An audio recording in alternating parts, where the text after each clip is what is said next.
Visões do Céu, capítulo 8. Finalmente, face a face. Uma nova visão do céu.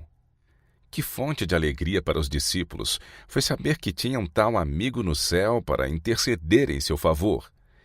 Por meio da visível ascensão de Cristo, foram alterados todos os seus conceitos e expectativas do céu. Anteriormente, seus pensamentos se haviam demorado nele como uma região de espaço ilimitado, habitada por espíritos sem substância.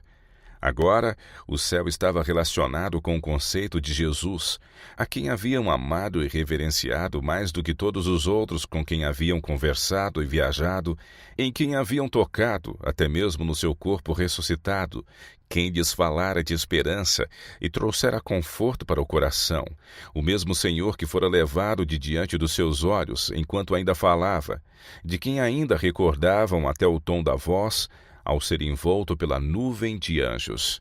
E eis que estou convosco todos os dias, até a consumação do século. Mateus 28, 20. O céu não podia mais parecer-lhes um espaço indefinido e incompreensível, repleto de espíritos intangíveis. Consideravam-no agora como seu futuro lar, em que seu amoroso Redentor estava preparando mansões para eles. A oração se revestira de novo interesse, visto que era uma comunhão com seu Salvador.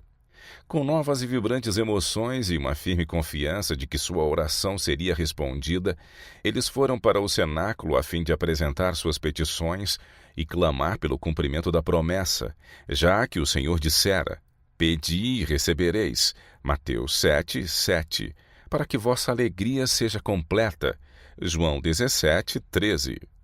Eles oravam em nome de Jesus. Eles tinham um evangelho para pregar, Cristo em forma humana, um homem de dores, Cristo em humilhação, tomado por mãos ímpias e crucificado, Cristo ressurreto e assunto ao céu, introduzido à presença de Deus para ser o advogado do homem, Cristo a voltar com poder e grande glória nas nuvens do céu. Este mesmo Jesus. Cristo ascender ao céu na forma humana. Os discípulos viram a nuvem recebê-lo. O mesmo Jesus que andara e falara e orara com eles, aquele que partira com eles o pão, que com eles estivera nos botes no lago, e que fizera com eles naquele mesmo dia a penosa subida do Olivete, o mesmo Jesus fora agora para partilhar do trono do Pai.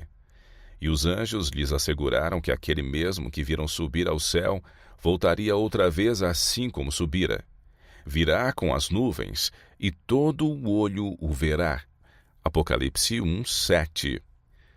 Porque o mesmo Senhor descerá do céu com alarido, e com voz de arcanjo e com a trombeta de Deus, e os que morreram em Cristo ressuscitarão. 1 Tessalonicenses 4, 16. Quando o Filho do Homem vier em sua glória, e todos os santos anjos com ele, então se assentará no trono da sua glória. Mateus 25, 31. Então se cumprirá a promessa do próprio Senhor aos discípulos: Se eu for e vos preparar lugar, virei outra vez e vos levarei para mim mesmo, para que onde eu estiver estejais vós também. João 14, 3. Bem podiam os discípulos se regozijar na esperança da vinda do Senhor. Os discípulos ainda estavam com os olhos fitos no céu, quando eis que junto deles se puseram 2 varões vestidos de branco, os quais lhes disseram: Varões galileus, por que estáis olhando para o céu? Esse Jesus que dentre vós foi recebido em cima no céu, há de vir assim como para o céu o vistes ir. Atos dos Apóstolos 1, 10 e 11. A promessa da segunda vinda de Cristo deveria ser conservada sempre viva na mente de seus discípulos. O mesmo Jesus a quem viram subir ao céu viria outra vez, para receber aos que na terra se entregam a seu serviço.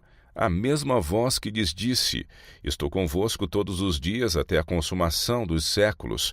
Mateus 28, 20. Dar-lhes-ia as boas-vindas à sua presença no reino celestial. Nós o veremos como ele é. Quando os filhos de Deus forem revestidos de imortalidade, vê-lo-ão como ele é. 1 João 3, 2. Estarão perante o trono aceitos no amado. Todos os seus pecados terão sido apagados, removidas todas as suas transgressões. Podem então olhar o deslumbrante resplendor do trono de Deus. Foram coparticipantes dos sofrimentos de Cristo, foram co-obreiros seus no plano da redenção e com ele participam da glória de ver pessoas salvas no reino de Deus, para ali louvarem a Deus durante toda a eternidade. Se permanecer a obra de alguém, esse receberá galardão. 1 Coríntios 3, 14. Magnífica será a recompensa concedida quando os obreiros fiéis se reunirem em torno do trono de Deus e do Cordeiro. Quando João, em seu estado mortal, contemplou a glória de Deus, caiu como morto, não pôde suportar a visão. Porém, quando os filhos de Deus forem revestidos de imortalidade, vê-lo-ão como ele é. 1 João 3, 2. Estarão perante o trono aceitos no amado. Todos os seus pecados terão sido apagados, removidas todas as suas transgressões. Podem então olhar o deslumbrante resplendor do trono de Deus. Foram coparticipantes dos sofrimentos de Cristo, foram co-obreiros seus no plano da redenção e com ele participam da alegria de ver pessoas salvas no reino de Deus, para ali louvarem a Deus durante toda a eternidade. O Rei do Céu. Quando Cristo veio à Terra a primeira vez, veio em humildade e obscuridade, e sua vida aqui foi de sofrimento e pobreza. Em sua segunda vinda, tudo será mudado. Os homens não o verão como um prisioneiro rodeado pela turba, mas como o Rei do Céu. Cristo virá em sua própria glória, na glória de seu Pai e na glória dos santos anjos. Milhões e milhares de anjos, os belos e triunfantes filhos de Deus, possuidores da excelente amabilidade e glória, o escoltarão em seu caminho. Em lugar de uma coroa de espinhos, ele ostentará uma coroa de glória, uma coroa dentro de outra. Em lugar daquele velho manto de púrpura, envergará as vestes de inexcedível brancura, como nenhum lavandeiro na terra as poderia alvejar. Marcos 9, 3. E em seu manto e na coxa ele traz um nome escrito: Rei dos Reis e Senhor dos Senhores. Apocalipse 19, 16. A alegria completa. O mesmo que deu sua preciosa vida por eles, que pela sua graça lhes moveu o coração, levando-os ao arrependimento, e que lhes fez ver a necessidade de arrependimento, recebe-os agora em seu júbilo. Oh, como eles o amam! A realização de sua esperança é infinitamente maior do que a expectativa. Sua alegria é completa, e eles tomam suas cintilantes coroas e as depõem aos pés de seu Redentor. Destino determinado. O não haver um diabo literal e haver graça depois da volta de Cristo estão se tornando rapidamente fábulas populares. As Escrituras declaram positivamente que o destino de cada pessoa está para sempre determinado por ocasião da vinda do Senhor. Quem é injusto, faça injustiça ainda, e quem está sujo, suje-se ainda, e quem é justo, faça justiça ainda, e quem é santo, seja santificado ainda. E eis que cedo venho, e o meu galardão está comigo para dar a cada um segundo a sua obra. Apocalipse 22, 11 e 12. Um laço que jamais se partirá. Pela sua vida e morte, Cristo operou ainda mais do que a restauração da ruína produzida pelo pecado. Era o intuito de Satanás causar entre o homem e Deus uma eterna separação. Em Cristo, porém, chegamos a ficar em mais íntima união com Ele do que se nunca houvéssemos pecado. Ao tomar a nossa natureza, o Salvador ligou-se à humanidade por um laço que jamais se partirá. Ele nos estará ligado por toda a eternidade. Deus amou o mundo de tal maneira que deu o seu Filho unigênito. João 3,16.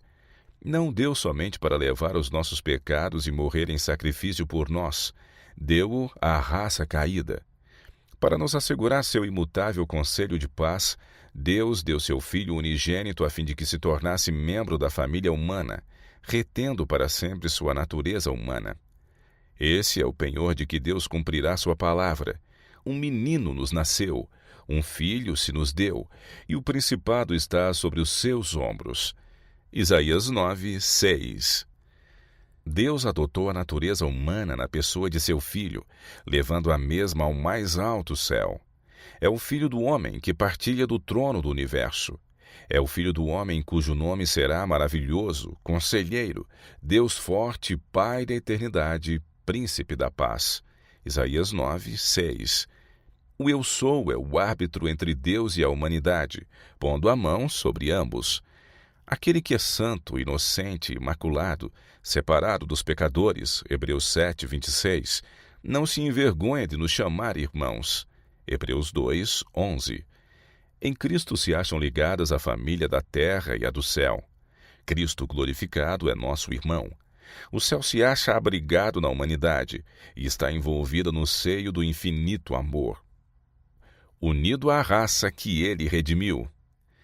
Deus amou o mundo de tal maneira que deu seu Filho unigênito. João 3,16. Ele o deu não somente para que vivesse entre os homens, tomasse sobre si os seus pecados e morresse em sacrifício por eles.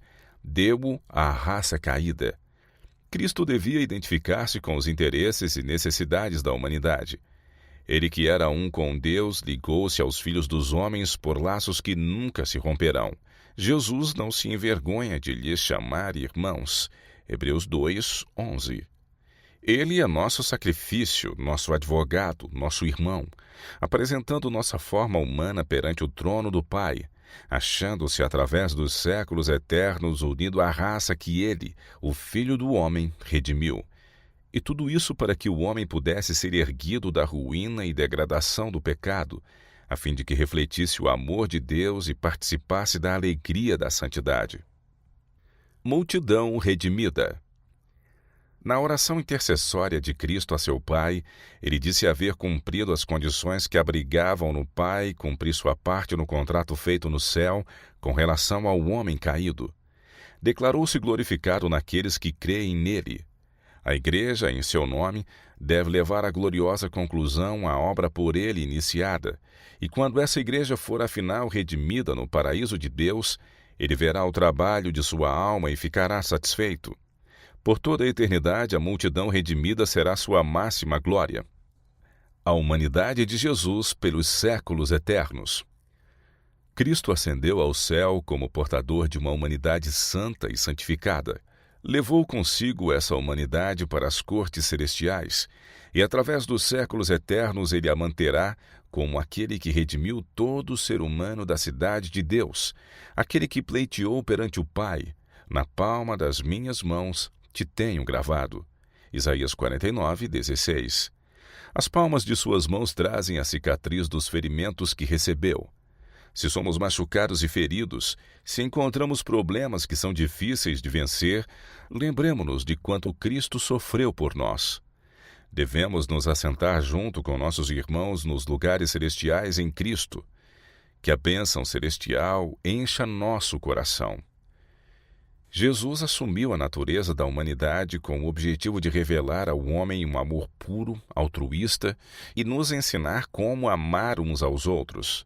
Como homem ascendeu ao céu, como homem é o substituto da humanidade, como homem vive para fazer intercessão por nós, como homem virá outra vez com majestoso poder e glória, a fim de buscar os que o amam e para quem está preparando lugar.